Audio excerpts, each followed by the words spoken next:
Well, good morning, Jaginder Rana here. What growth stage firms demand from their next CEO? This is the topic of our discussion today. What growth stage firms demand from their next CEO? The boards are searching for leaders who can grow revenue, hold teams together, and make the kind of calls that keep the company relevant 10 years from now. So they are the ones with a track record that feels lived, not inherited.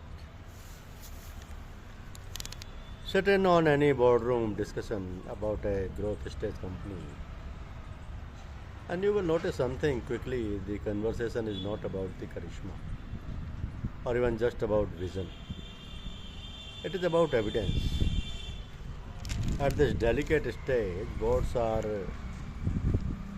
searching for leaders who have rolled up their sleeves and proven often the hard way that they can grow revenues, hold teams together, and make the kind of calls that keep the company relevant 10 years from now.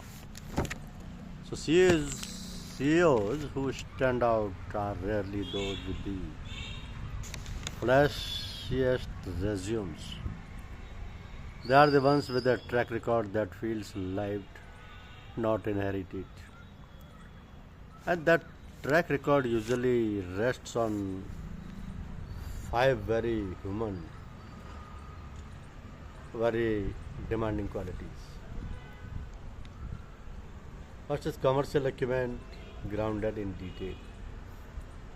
Boards don't just want to hear that revenue is doubled. They want to understand the journey, the granular decisions that led to the growth. It's about asking which markets were entered, which margins were defended, and which customers were prioritized when competition was fierce. This quality is not about announcing growth, it is about the strategy and execution meeting to make scale possible. Commercial acumen builds confidence with investors. Then people leadership for an intact soul.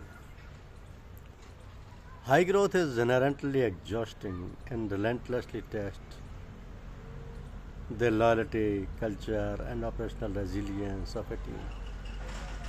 The effective leaders understands that scale, threatens cohesion. The critical skill here is building an environment where people feel valued for their hard work and seen for their contributions. This is not just a moral booster,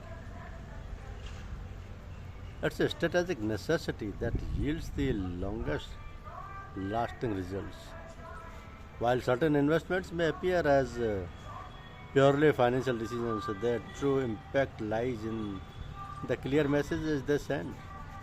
So we are in this together. This pragmatic conviction led approach to people leadership is what ultimately studies teams through turbulence and an ability to build processes. This third quality is often invisible until it fails. Growth creates chaos unless someone actively designs the system to hold it.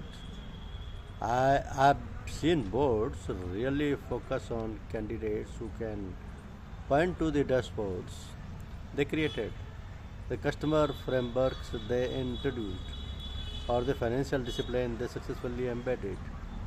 So, process building creates the crucial scaffolding for scales and an ability to transform.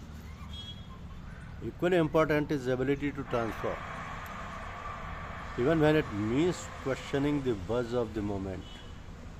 Transformation, after all, is not about chasing headlines, it is about unlocking value, it is about moving the business towards a future state, not merely maintaining status quo.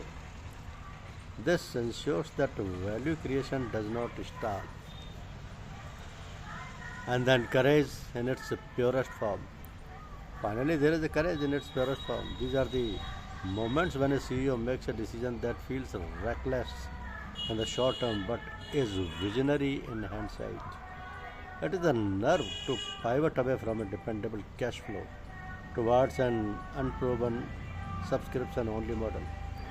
The customers may be furious and the revenues may dip, but it is leadership which defined not by comfort but by conviction. So the builder's mandate is put these five qualities together and the picture of growth stage CEO becomes clearer. The real differentiation is not a strategy written in perfect prose. It's whether a leader can point to moments where they made the tough calls, build something new, or chose the future over the familiar. The growth stage companies don't need caretakers.